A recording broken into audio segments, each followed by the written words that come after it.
Students, आज हम बात करने वाले हैं मार्जिनल कॉस्टिंग, सीमांत लागत। तो सबसे पहले हम जानेंगे इसमें कि सीमांत लागत क्या होती है। उसके बाद हम देखेंगे सीमांत लागत क्यों उपयोगी है। तो सबसे पहले हम बात करेंगे सीमांत लागत। तो मैं आप लोगों को एक एग्जाम्पल देकर बताऊंगी कि सीमांत लागत क्या होती है।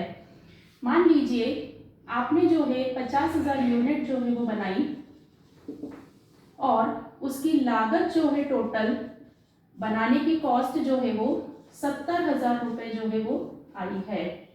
इस 70,000 रुपये में दो प्रकार के एक्सपेंडिचर हो सकते हैं। एक आपका हो सकता है फिक्स्ड, स्थायी, और एक आपका हो सकता है वेरिएबल, परिवर्तनशील। ये टोटल खर्चों में हमारे दो प्रकार के खर्चे जो है वो हो सकते हैं।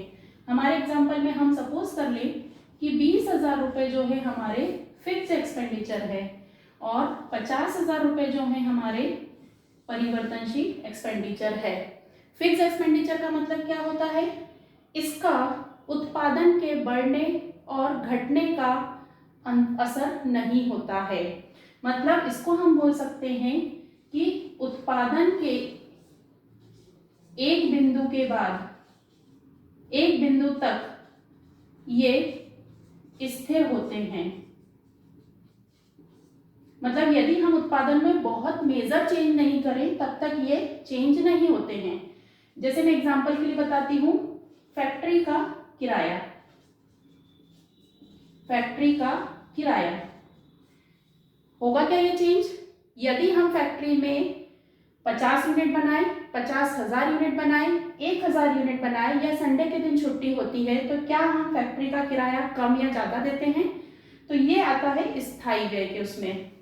परिवर्तनशील व्यय में जो है हमारा आता है सामग्री, श्रम और व्यय, प्रत्यक्ष व्यय और अप्रत्यक्ष व्यय, और भी प्रकार के हो सकते हैं।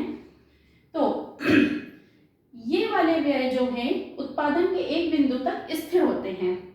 तो सीमांत लागत यहाँ पे क्या काम करती है? सीमांत लागत जो बताती है कि उत्पादन के जो लेवल है उसमें यदि हम जो है एक इकाई का भी प्रोडक्शन बढ़ाए या कम करें तो परिवर्तनशील लागत में जो चेंज आता है उससे लाभ पे जो अंतर आता है उसका विश्लेषण करता है। कैसे?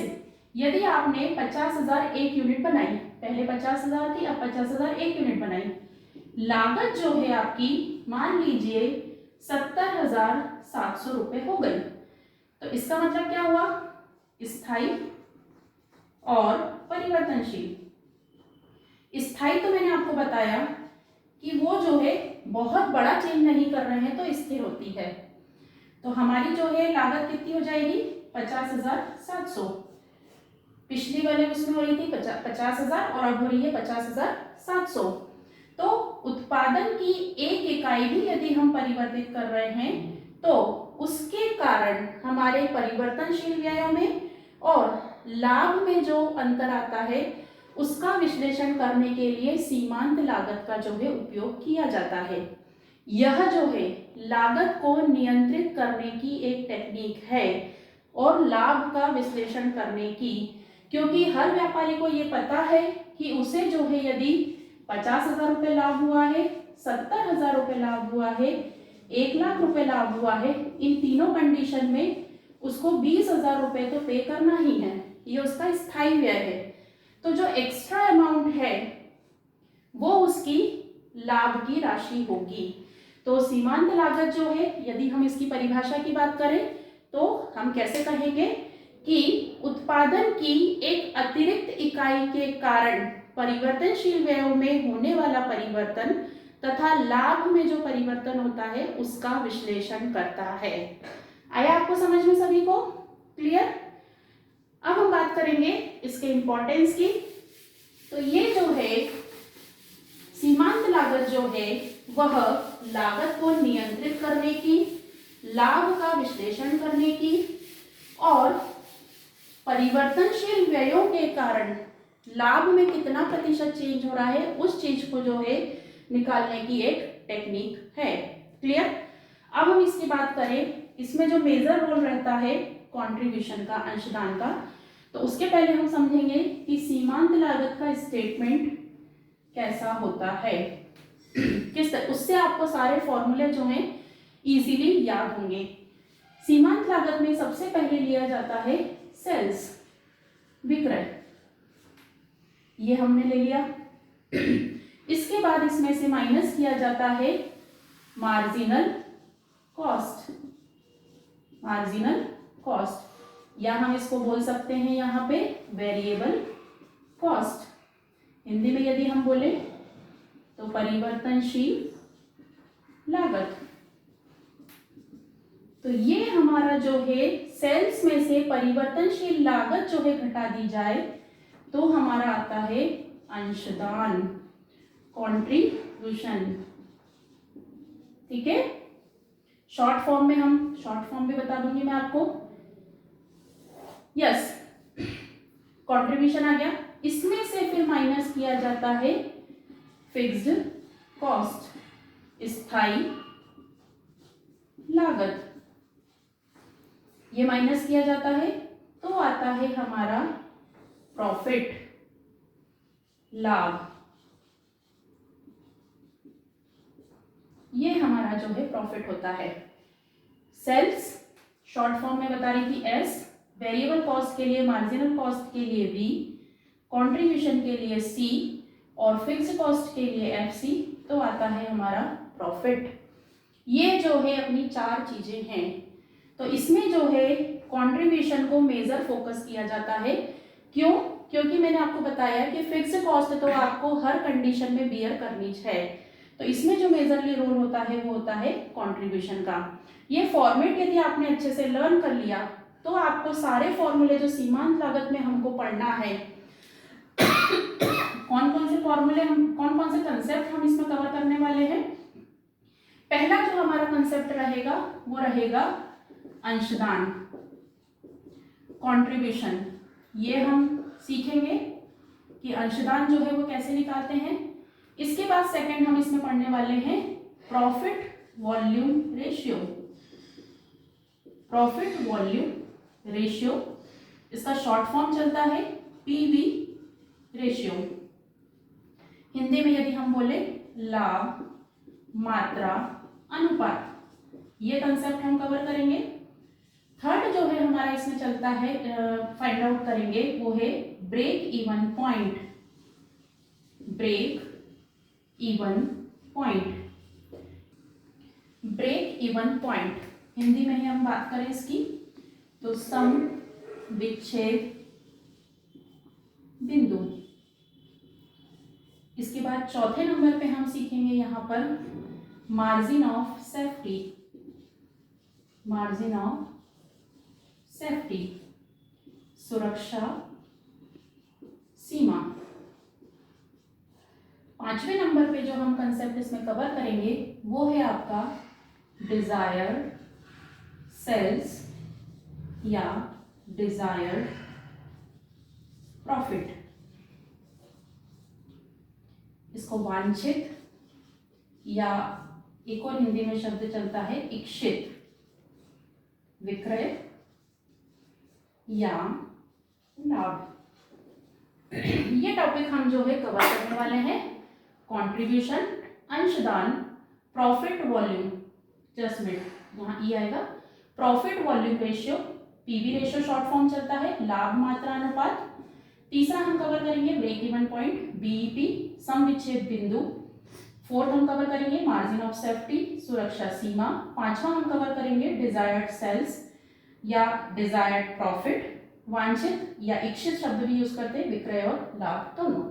और सबसे अच्छी बात मैं आपको इसमें बताती हूँ कि ये सारे फॉर्मूले हैं, इसमें मैथमेटिकल फॉर्मूलेज हैं, और वो इन चारों चीजें जो हमने लिखी हैं, sales minus variable cost, S minus V is equal to C, F C और पी, इन पांचों आइटम के साथ ही हम ये सारी चीजें सीखेंगे।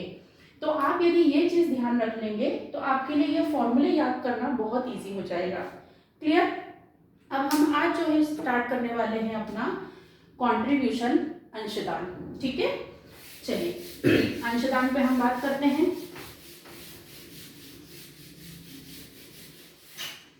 यस, सबसे पहले हम बात करेंगे अंशदान, कंट्रीब्यूशन। शॉर्ट फॉर्म जो है सी यूज करेंगे हम।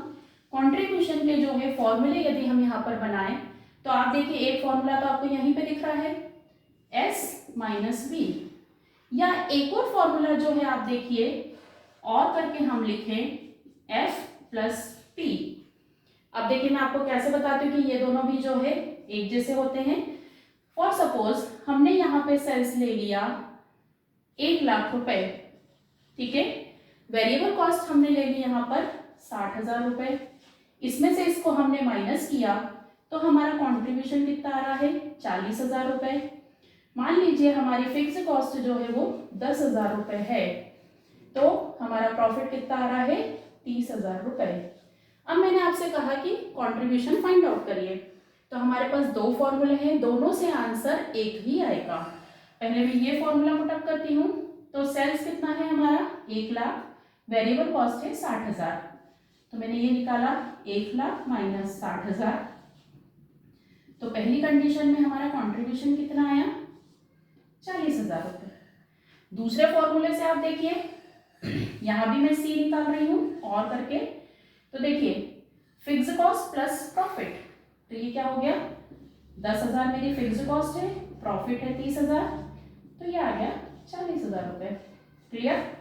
बस आपको ये टेबल ध्यान रखना है, कहीं कुछ मिस्टेक नहीं होगी, पहले क्या घटता है वो।